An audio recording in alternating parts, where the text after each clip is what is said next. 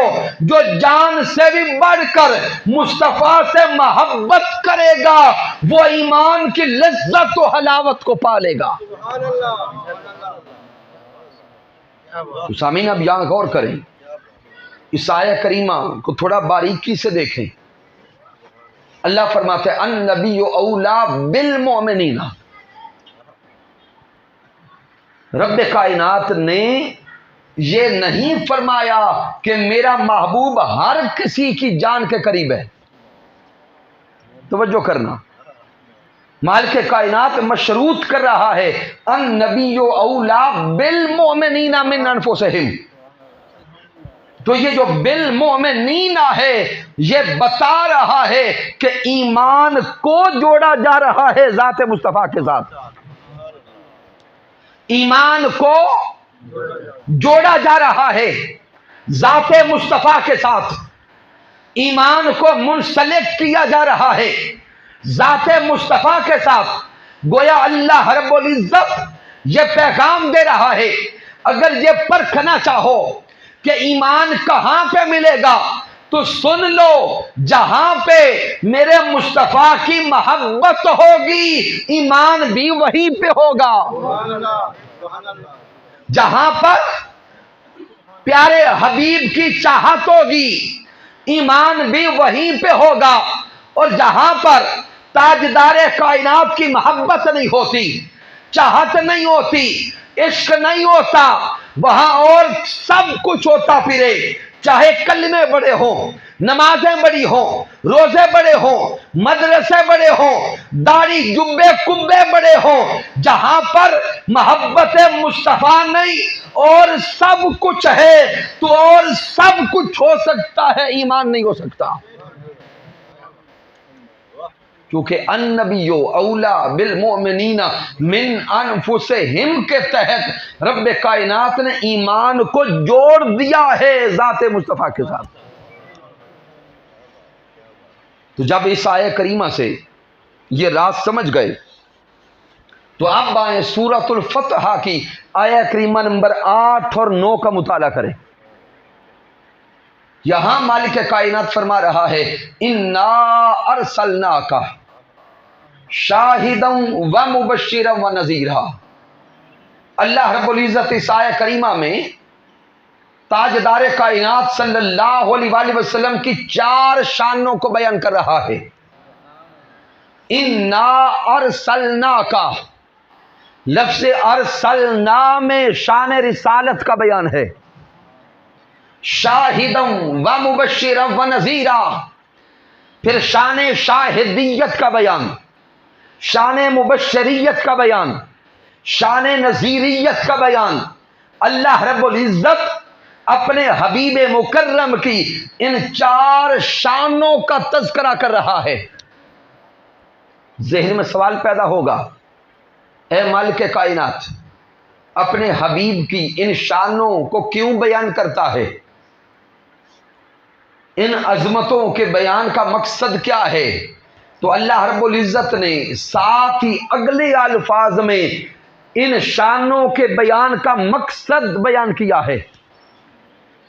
مالک کائنات فرماتا ہے لِتُؤْمِنُوا بِاللَّهِ وَرَسُولِهِ۔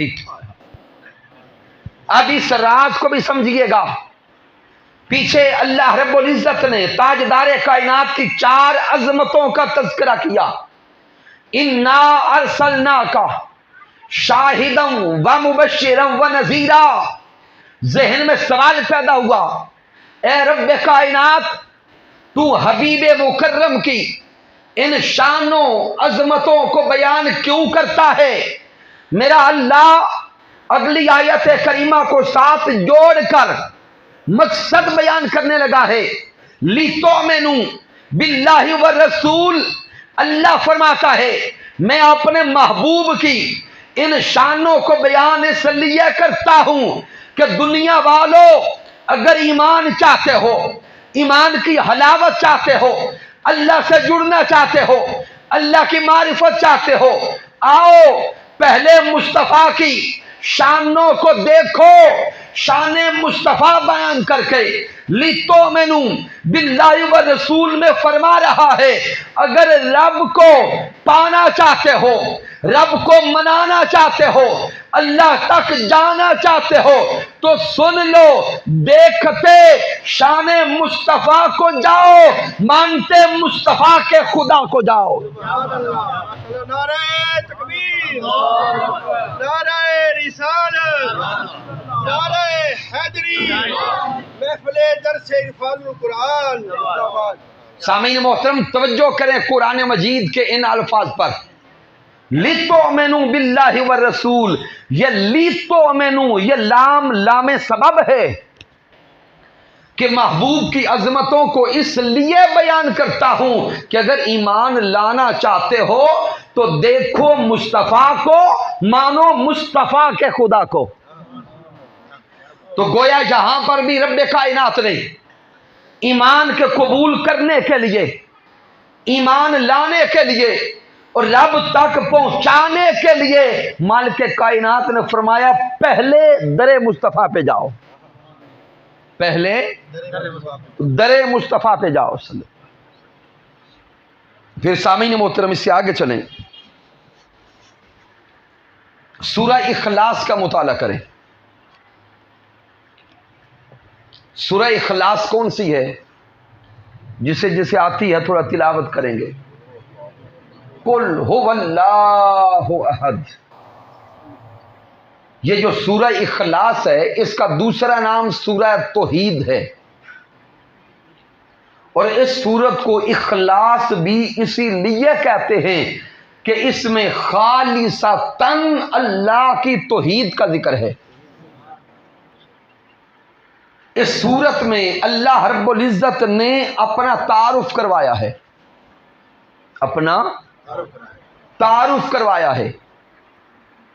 سامعین محترم جب آقا علیہ الصلوۃ والسلام نے مکہ کی سرزمین پر کفار کو اللہ رب العزت کی طرف بلایا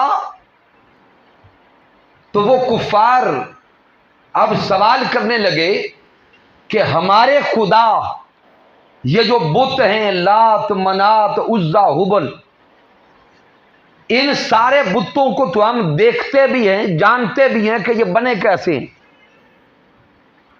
تو اگر آپ اپنے رب کی طرف بلاتے ہیں تو ہمیں بتائیں آپ کا رب کیسا ہے۔ تو پھر اللہ رب العزت نے یہ سورت نازل کی۔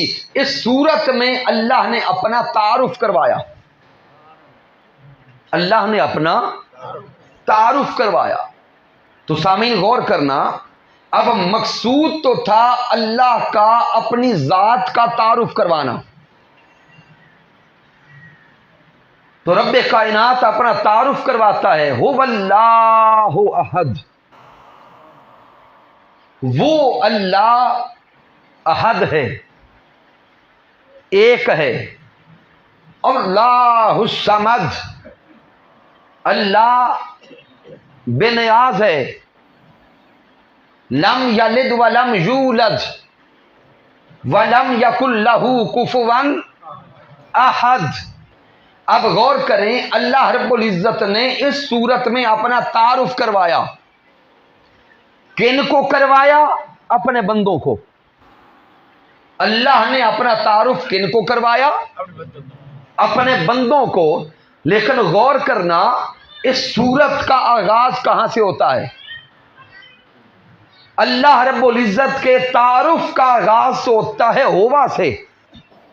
وہ اللہ رب العزت کا ذکر اور تعارف کا آغاز تو ہوتا ہے کہاں سے؟ ہوا سے۔ لیکن سورت کا آغاز کیا ہوا سے ہے؟ نہیں، اونچا بولیں گے، اس سورت کا پہلا کلمہ کیا ہے؟ قل، اے میرے پیارے مصطفیٰ آپ فرما دیں کہ وہ اللہ ایک ہے۔ اے میرے حبیب مکرم آپ اپنی زبان اقدس کو جنبش میں لائیں، اپنی پیاری پیاری زبان اقدس کو حرکت دیں۔ قل، اے پیارے حبیب آپ اپنے نطق مبارک سے ان کو بتا دیں کہ اللہ ایک ہے۔ ذہن میں سوال پیدا ہوگا، مالک کائنات، مالک تو ہے، بندے تیرے ہیں، بندے تیرے ہیں، اپنے بندوں کو خود کیوں نہیں بتاتا کہ میں ایک ہوں؟ اپنے بندوں کو اپنی خبر خود کیوں نہیں دیتا؟ کیا اللہ رب العزت کو کسی نے روک رکھا تھا معاذ اللہ؟ نہیں، وہ مولا صاحب قدرت ہے، وہ رب کائنات چاہتا تو ہر کسی کو القا کر دیتا کہ میں ایک ہوں، وہ رب چاہتا تو ہر کسی کو سوتے ہوئے خواب میں بتا دیتا کہ میں ایک ہوں، وہ رب چاہتا تو ہر کسی کے سرہانے خط بھجوا کر بتا دیتا کہ میں ایک ہوں، وہ رب چاہتا تو ہر کسی کی طرف اپنا نمائندہ بھیج کر بتا دیتا کہ میں ایک ہوں، لیکن رب کائنات نے نہ کسی اور کو اپنے نمائندے سے بتایا، نہ کسی اور کو خط بھیج کے بتایا، نہ خواب میں بتایا، نہ القاء سے بتایا کہ میں ایک ہوں، میری عبادت کرو۔ رب کائنات نے جب اپنی خبر دینا چاہی، اپنا تعارف کروانا چاہا، اپنا پتہ دینا چاہا، تو مالک کائنات اور کوئی راستہ نہیں اپناتا، فرماتا ہے کل هو اللہ احد، ارے میرے بندو اگر میرا تعارف چاہتے ہو تو در مصطفیٰ پہ پہنچو، زبان مصطفیٰ سے سنو، جو میرے مصطفیٰ سے سن کر مجھے مانتا جائے گا اسے ایمان کی دولت نصیب ہوتی جائے گی۔ نعرہ تکبیر، نعرہ رسالت، نعرہ حیدری۔ سامعین محترم، اس راز کو دل کی تختی پہ لکھیے گا۔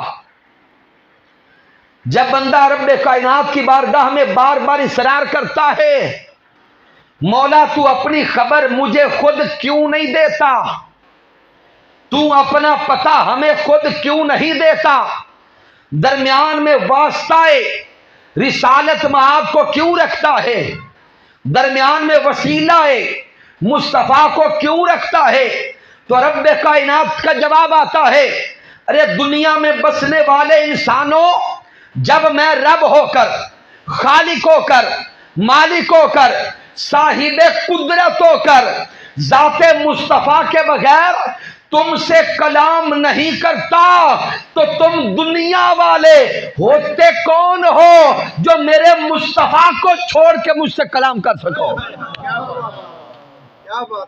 اس لیے اگر مجھ سے جڑنا چاہتے ہو، مجھ سے تعلق قائم کرنا چاہتے ہو، میری بارگاہ تک آنا چاہتے ہو، ایمان کی دولت پانا چاہتے ہو، تو جاؤ پہلے اپنا رشتہ محمد مصطفیٰ سے جوڑو، جس کا رشتہ ذات مصطفیٰ سے جڑتا جائے گا وہ ایمان پاتا جائے گا۔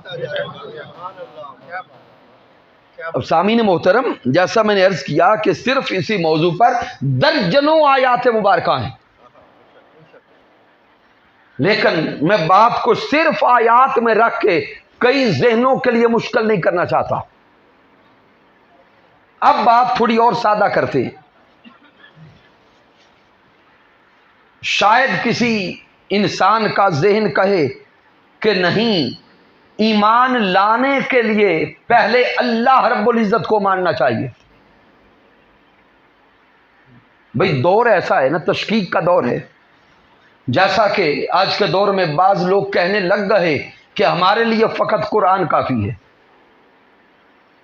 تو شاید کسی کا ذہن بول اٹھے کہ نہیں علامہ صاحب آپ کی بات ہماری سمجھ تک نہیں آتی، کیونکہ ہم کہتے ہیں ایمان کے لیے صرف اللہ کو مانا جائے، یا پہلے اللہ کو مانا جائے، اور شاید ان کے پاس ایک دلیل ہو جو بڑی سالڈ ہے۔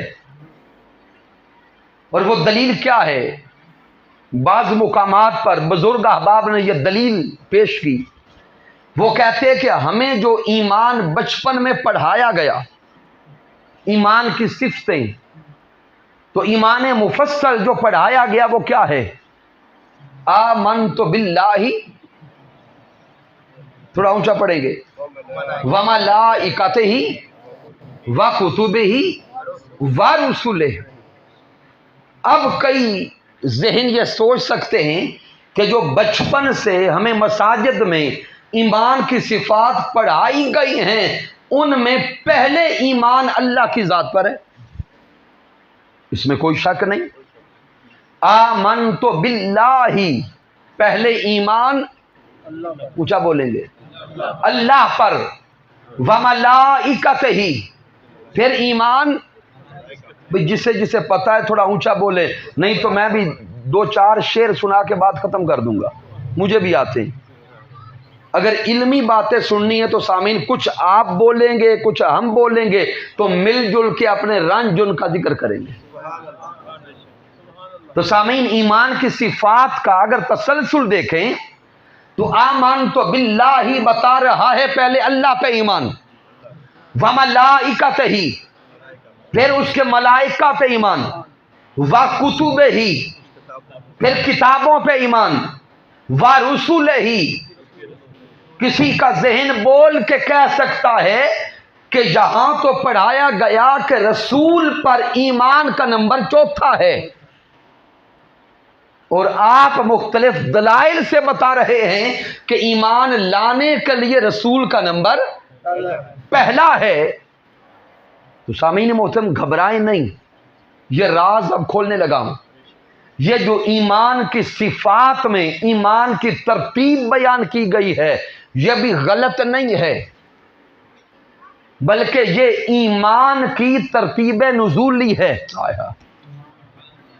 یہ ایمان کی ترتیب نزولی ہے کہ ایمان کا نزول دیکھو اور قرآن کا نزول دیکھو تو اس کی ترتیب یہ ہے، آمنت باللہ، ایمان اور قرآن آیا اللہ کی طرف سے ہے، وملائکتہ، لے کر فرشتہ آیا، وکتبہ، کتاب کی صورت میں آیا، ورسلہ، رسول پر آیا۔ تو سامعین دیکھتے جاؤ، ایمان کی ترتیب نزولی یہی ہے، اللہ سے آیا، فرشتہ لایا، کتاب کی صورت میں لایا اور رسول اللہ پر آیا۔ ہم نے ایمان کی ترتیب نزولی کو نہیں دیکھنا، ہم نے اوپر سے نیچے نہیں آنا، ہم نے تو نیچے سے اوپر جانا ہے۔ اگر اوپر سے نیچے پڑھیں گے تو پہلے اللہ پہ ایمان، پھر ملائکہ پہ ایمان، پھر کتابوں پہ ایمان، پھر رسولوں پہ ایمان، لیکن جب نیچے سے اوپر جانا ہوگا، اللہ سے رشتہ قائم کرنا ہوگا، پھر ترتیب یہی ہے، ارے دوڑو، پہلے رسول اللہ کے در پہ پہنچو، جو رسول اللہ سے جڑ جائے گا رسول اس کو خدا تک پہنچا دے گا۔ تو یہ آمنت باللہ وملائکتہ، یہ ایمان کی ترتیب نزولی ہے، ایمان کی ترتیب قبولی نہیں ہے۔ ایمان کی ترتیب قبولی کیا ہے؟ پہلے در مصطفیٰ پہ جاؤ۔ آپ کو کہے کہ علامہ صاحب ابھی تک ہمارے ذہن میں بات اتری نہیں ہے، تو انشاءاللہ تعالی یہ بات آج آپ کے ذہنوں میں تو اتر جائے گی۔ آپ سے ایک بڑی محبت والی دلیل شیئر کرنے لگا ہوں۔ سامعین محترم، جب ہم مسلمان ہوتے ہیں تو 2 کلمے پڑھتے ہیں، ایک کلمہ طیبہ لا الہ الا اللہ محمد الرسول اللہ۔ چلیں اب اختتام کی طرف آتے ہوئے آخری دلیل عرض کرتا ہوں۔ کلمہ شہادت پہ توجہ کریں۔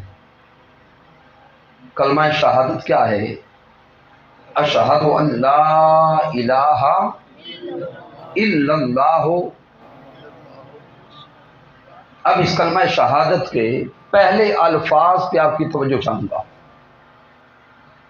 اشہد ان لا الہ الا اللہ، ترجمہ کیا ہے؟ کہ میں گواہی دیتا ہوں کہ میرا الہ وہی اللہ ہے. میں گواہی دیتا ہوں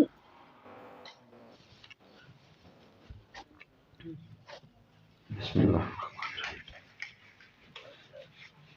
تو کلمہ شہادت کے ان الفاظ پہ اگر غور کرتے جائیں تو ترجمہ ہے میں گواہی دیتا ہوں کہ وہ الہ ہے، معبود ہے، برحق ہے. اب سامعین محترم، آپ تمام احباب سے ایک سوال کرتا ہوں کہ آپ جتنے احباب بیٹھے ہیں کیا سارے گواہی دیتے ہیں کہ اللہ ایک ہے؟ تھوڑا اونچا بولیں گے. جو اللہ کے ایک ہونے پہ گواہی دیتے ہیں ہاتھ اٹھا کے بولیں. الحمدللہ ہم سارے گواہی دیتے ہیں کہ اللہ ایک ہے. لیکن آپ سے ایک اور سوال کرتا ہوں کہ سامعین محترم، گواہ بننے کے بھی کوئی اصول ہوتے ہیں. اگر عدالت میں کیس لگ جائے تو پہلے مدعی دعویٰ پیش کرتا ہے، پھر جواب دعویٰ پیش ہوتا ہے، اور جب دعویٰ اور جواب دعویٰ پیش ہو جائیں تو پھر جج صاحب کہتے ہیں کہ اپنے گواہ لاؤ. تو جب گواہوں کے لانے کا وقت ہوتا ہے تو کیا ٹبا سلطان پور والے جو بندہ مل جائے اسے گواہ بنا لیتے؟ بولے نہیں. گواہ کون ہوتا ہے؟ جو موقع پر موجود ہو اور اس نے واقعہ اپنی آنکھوں سے دیکھا ہو، اسی کو عینی شاہد کہتے ہیں. تو گواہ کون بنتا ہے؟ جس نے دیکھا بھی ہو اور جو موجود بھی ہو. اب سامعین محترم، گواہ بننے کے لیے کم از کم یہی دو شرائط پورے پاکستان کی ہیں. میں اصل گواہ کی بات کر رہا ہوں، 2 نمبر نہیں. یہی شرائط دنیا کے ہر عدالت اور ہر جج کے پاس جانے کی ہیں. اب سوچئے گا کہ جب گواہ بننے کے لیے دیکھنا ضروری ہے، موقع پہ ہونا ضروری ہے، ہم سارے کے سارے گواہی دیتے ہیں کہ اللہ ایک ہے، احد ہے، الصمد ہے، وحدہ لا شریک ہے، لم یلد ولم یولد ہے. اب کعبہ میں بیٹھنے والوں مجھے بتاؤ کس کس نے رب کو دیکھا ہے جو گواہ بنے بیٹھے ہو؟ کیا اللہ کو دیکھ کے گواہ بنے ہو؟ نہیں. تو جب اللہ کو دیکھا نہیں تو گواہ کیسے بن گئے؟ تو جب دیکھا نہیں گواہ بنے بیٹھے ہیں تو کیا پھر سچے گواہ ہیں یا جھوٹے ہیں؟ بھی عجیب گواہ ہیں. عدالت میں ایسے گواہ جائیں تو کبھی ان کو سچا نہیں مانتے. ادھر رب کائنات کی ذات کو دیکھا نہیں، اس کا کلام اترتے خود دیکھا نہیں، جبرائیل علیہ السلام کو لاتے دیکھا نہیں، ذات حبیب سے کلام کرتے دیکھا نہیں. اس کے باوجود گواہی دیتے ہیں. دیکھا نہیں گواہی دیتے ہیں اور جرت اور دلیری دیکھیں کہتے ہیں سچے بھی ہیں. تو مجھے بتائیے گا کہ یہ سچا ہونے کی دلیری کس نے دی ہے؟ یہ سچا ہونے کی جرت کہاں سے آئی؟ یہ سچا ہونے کی قوت کہاں سے آئی؟ تو اور کوئی جواب نہیں ہے. ارے ہم نے خود رب کائنات کو نہیں دیکھا، دیکھا محمد مصطفیٰ نے ہے.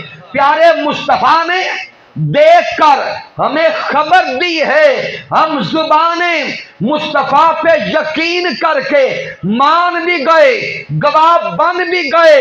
تو سمجھ لو اپنے دیکھنے سے گواہ نہیں بنے، محمد مصطفیٰ کے بتانے سے گواہ بنے. تو پھر بتائیے گا کہ آپ پہلے رب کو مانا یا رسول اللہ کو مانا؟ تو سمجھ آ گئی ایمان قبول کرنے کے باب میں، ایمان لانے کے باب میں پہلے رسول اللہ پہ ایمان ہوگا تو تب اللہ پہ ایمان ہوگا، وہ ایمان بن جائے گا۔ اور جو رسول اللہ کو چھوڑ کر اللہ اللہ کرے، رسول اللہ کو چھوڑ کر الصمد الصمد کرے، نمازیں پڑھے، روزے رکھے، حج و زکات کرے، جو رسول اللہ کو چھوڑ کر رب سے جڑنا چاہتا ہے وہ مواحد تو ہو سکتا ہے، مومن نہیں ہو سکتا۔ سامعین محترم، آج صرف اس ایک نقطے کا قرآن مجید سے نور آپ کے سینوں تک پہنچا ہے کہ نہیں؟ کیا اس ایک نقطے کو سن کر ایمان تازہ ہوا یا نہیں؟ تو اگر اس ایمان کی تازگی کو زندگی کا حصہ بنانا چاہتے ہیں، اگر اس علم کو زندگی کا حصہ بنانا چاہتے ہیں، تو حضور شیخ الاسلام ڈاکٹر محمد طاہر القادری نے اور تحریک منہج القرآن نے پورے پاکستان میں 25,000 مراکز علم کے قائم کرنے کا اعلان کیا ہے۔ 25,000 مراکز علم قائم کرنے کا اعلان کیا ہے۔ یہ مراکز علم کیا ہیں؟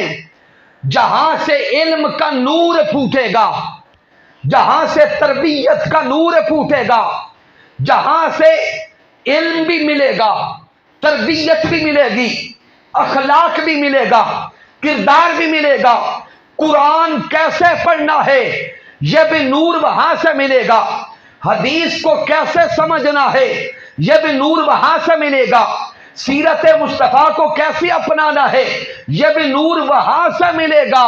پبا سلطان پور میں بیٹھنے والوں، میں آپ سے ہاتھ جوڑ کے عرض کرتا ہوں، خدا کے لیے کوشش کرو کہ یہ تعلیمی مراکز علم کا قیام یہاں بھی ہو جائے،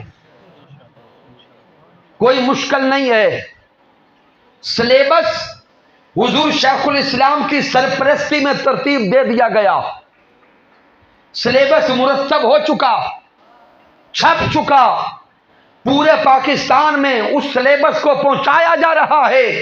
4 مہینوں کے لیے یہ پہلا سلیبس ہے، 16 لیکچرز ہیں، پورے کا پورا لیکچر تیار شدہ ہے، تجوید، فقہ، سیرت، اخلاق، حدیث، یہ سارے کے سارے مختصر حصے اس میں شامل کر دیے گئے۔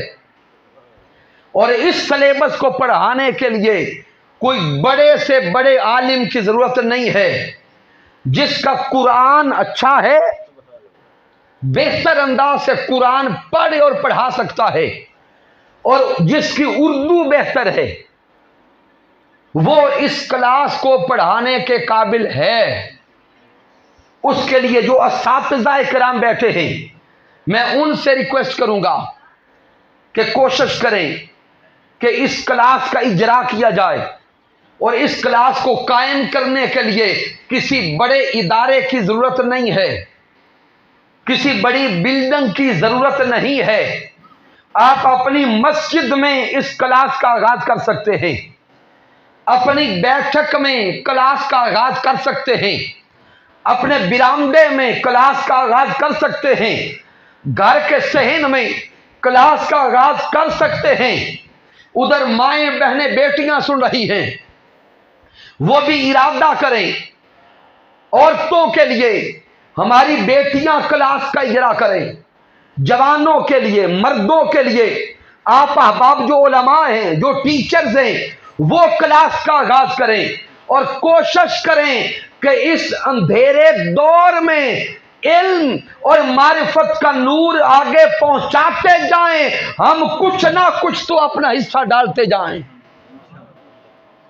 ہر طرف ظلم کا اندھیرا نظر آ رہا ہے، ہر طرف جہالت کا اندھیرا نظر آ رہا ہے۔